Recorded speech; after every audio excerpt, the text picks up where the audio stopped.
Hello, you guys. I'm about to catch another flight. Apple bonus make it one bite. Yeah. Anyway, so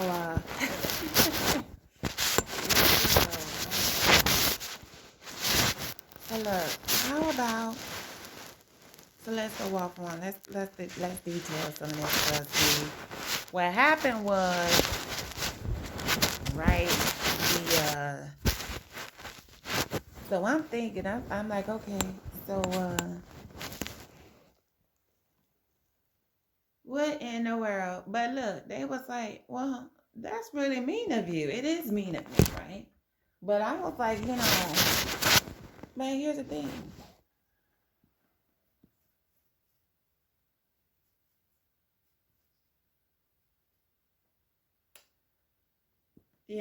Cause see, I'm one of them females where I feel like a man cheating on me.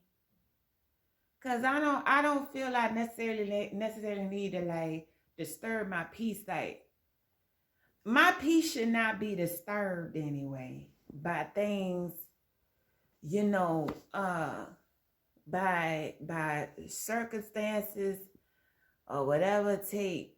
Take heed, cause I'm just like, see, people be like, um, I allow, the joy to be sucked up out the room, and they be like, don't let people suck your joy and peace out the room, and uh they be like, lose my Christianity. So I lose that Christianity. So I was like, well, wouldn't that be a mean thing to do?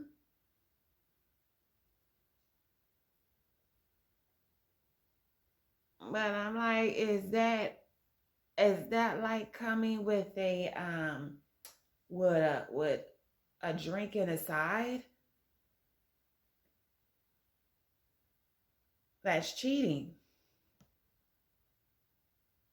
That's where it stems from anyway. It stems from cheating. Oh, but is that way if you come back one day? But I still believe, even if I can't see. I,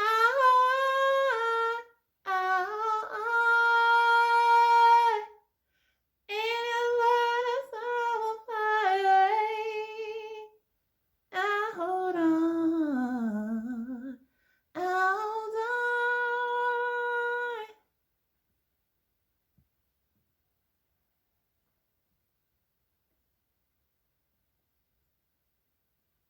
You know, but my thing is though, like, yeah, like that, theory of losing my Christianity and falling out of the word of God. Anyway, you know, because I was like, that was like a lot of yank, a lot of pull, a lot of toss, a lot of floss. So, I was like, don't let the door hit your ass when you leave. Yeah. On that note, I also stated, when you do leave, don't let 4 or 5 other dogs catch your ass. I told them, like, look, don't touch my shit.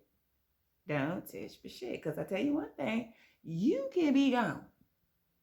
Just don't let the door hit you in the ass when you leave. Because ain't going to be one door. You touch my shit, ain't going to be no one door. You're going to have about 4 or 5 doors on your ass. You understand me? Well, let me tell you something. When it comes down to it, look, I tell you, the correction of that statement I made on the YNs, young niggas and shit, I think that's what that's supposed to mean. Because I actually indicated and I said, like, I meant to be like a show where we teach, where we try to help give a explanation to young people, the young, that revenge is a dish best served cold. But see, they was like I stated it wrong. So it sounded like as if I was trying to say I'm trying to serve them on a cold train. And I was like, nah, that's not what I meant by that phrase. That's not what I was trying to say. I was just literally trying to indicate that on ice, like on the concept, on the idea, on a strategy of a dish served cold, not literally serving them on a cold dish. Revenge is a dish best served cold.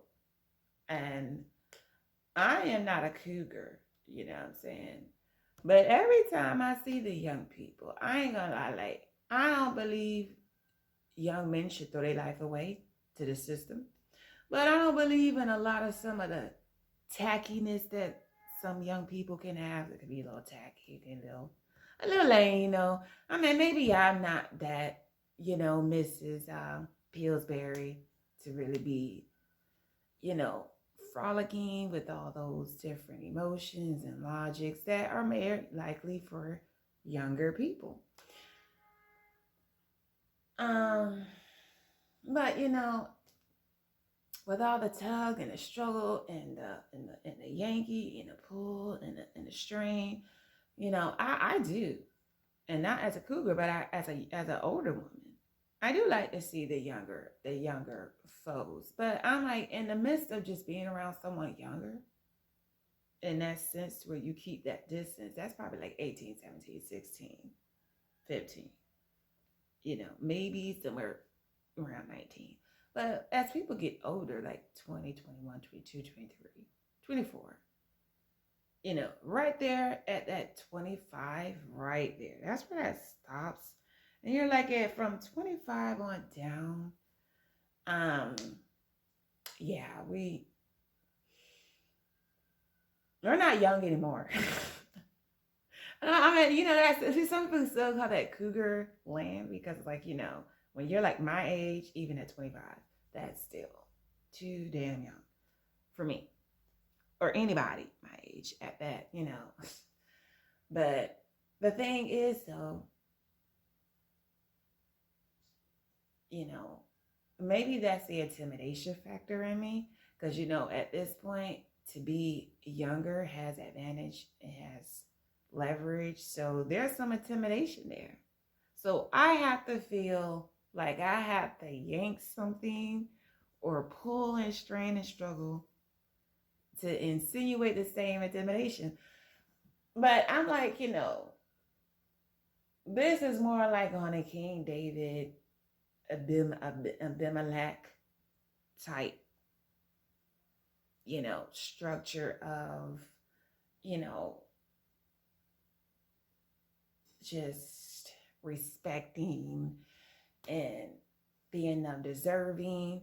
And I am of older age, so it's like when people are like, he say he's sorry. Ooh, that's my cougar. That's my sign.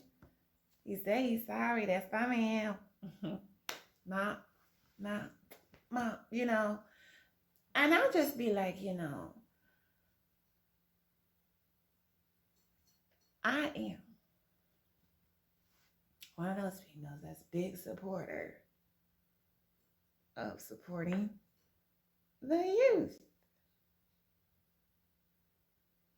I really am.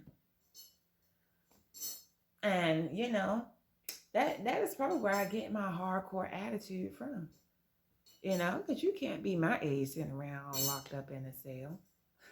Yeah, I'm old. I can't get out of those dumb boys. What I'm gonna do?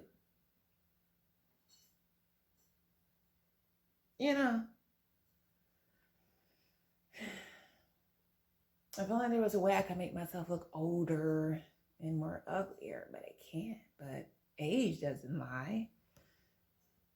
I'm like, who would I kick it with? My grandma?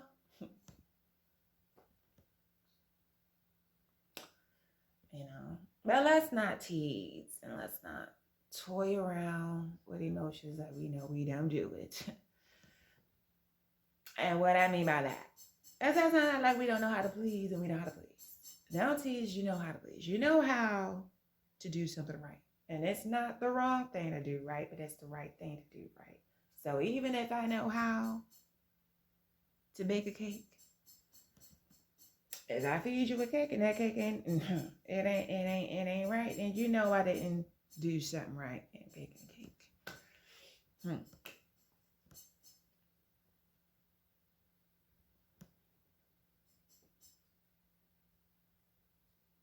You know.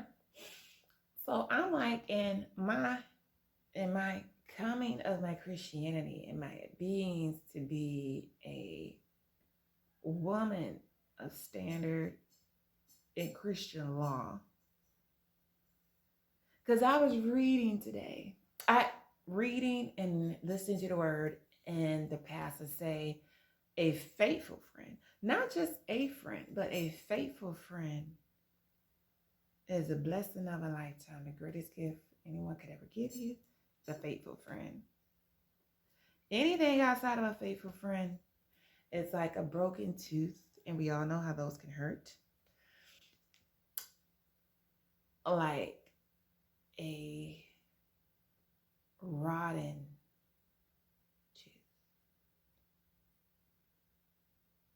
tooth. And faithful friends, sometimes you want a faithful friend.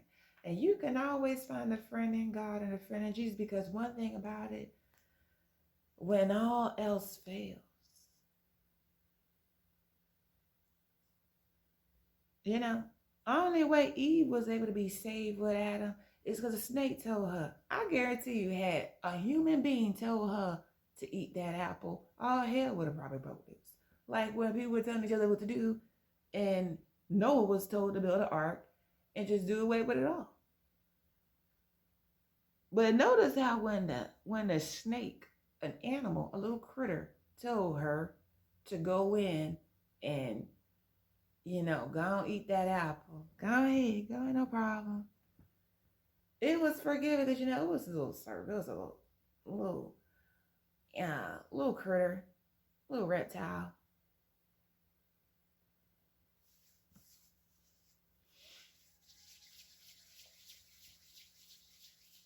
Because we don't always know how to heal each other's pain. And we don't always know how to be there at that moment to avoid the hurt. Because no one wants to be hurt. I can't be hurt about things as if to indicate that I would not respect something in the same fashion as if I would be if I was desperate, in a desperate situation, or if I was hurt. I know how to respect a man without being hurt. But everybody doesn't know how to be a friend in time of need. Everybody doesn't always have the words. People don't always know what to do. People don't always know what to say. They don't always know a lot of motives outside of some financial means or something that could come to calculate time you would have to put aside to entertain certain things.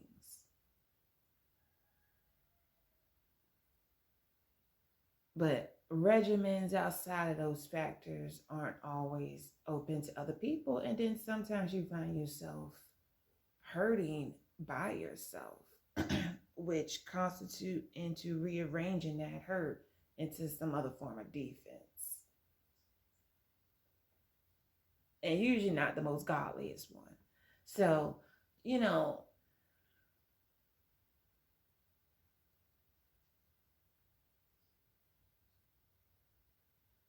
that's the thing. It's not always our place to want to heal everything. And it's not always people's place that know how to fix everything. And we're not always going to know how to save everybody.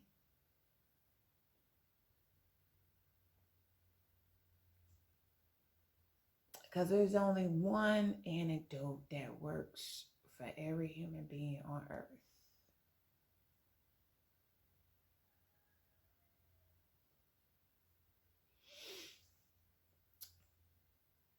And as human beings, all that matters is that we look for a way to connect in a strategy that would heal or, comfort the moment.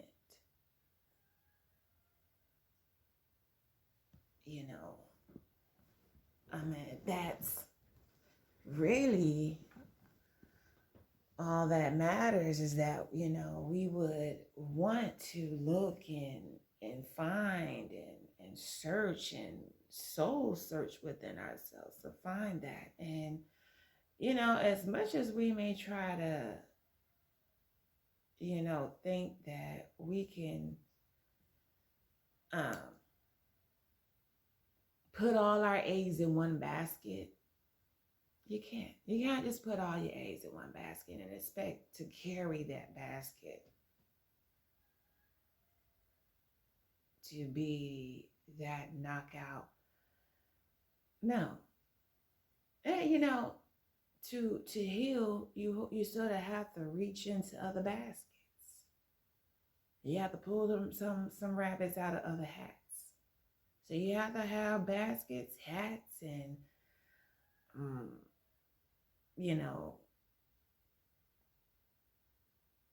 hogging some cats. You know what I'm saying? You gotta really allow some other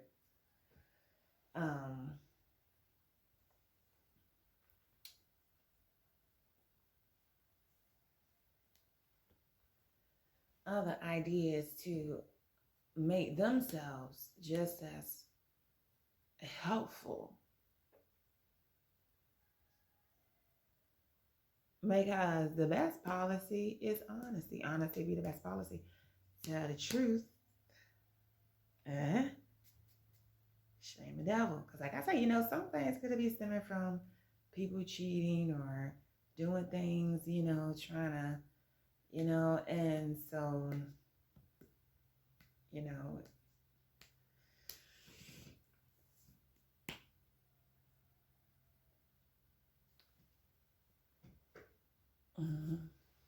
but no, look at me.